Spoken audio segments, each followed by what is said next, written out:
স্বপ্নের পথে হাঁটা যায়, তবে সেই পথে হাঁটার শুরু নাও হতে পারে স্বপ্নের মতো সুন্দর। সেই অনুভবটাই মনে করিয়ে দিল রিয়াল মাদ্রিদ জার্সিতে কিলিয়ান এমবাপের অভিষেক স্প্যানিশ লা লিগায়।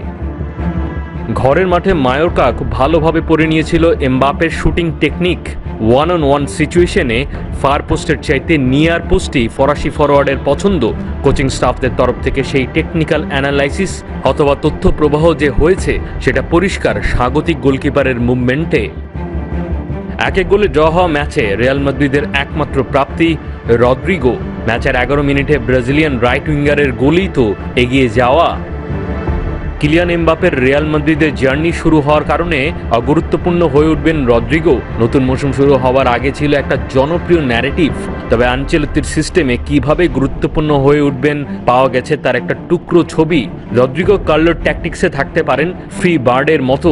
এই ম্যাচে যেমন ছিলেন, ভিনিসিয়াসের সাথে কখনো কখনো পজিশন চেঞ্জ করে চলে গেছেন বাম উইংয়ে। বলার অপেক্ষা রাখে না ম্যাচের একমাত্র যে গোল সেটা তো এসেছে লেফট সাইড থেকেই।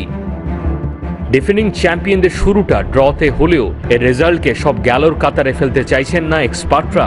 এমবাপের মতো বড় ফুটবলারকে একাদশে খেলানো আর সে কারণে রিডিজাইন করার রদ্রিগো বেলিংহ্যামের রোলগুলো স্বাভাবিক ছন্দে ফিরতে একটু সময় তো লাগতেই পারে। তবে যত যাই হোক, পরের লিগ ম্যাচ থেকে চেনা ছন্দে ফিরতেই হবে রিয়াল মাদ্রিদকে। না ফিরলে বার্সেলোনা আতলেতিকো মাদ্রিদের সাথে লিগ জয়ের বলগাহীন রেসে টিকে থাকা সত্যি কঠিন। মাহাদি হাসান, ৭১।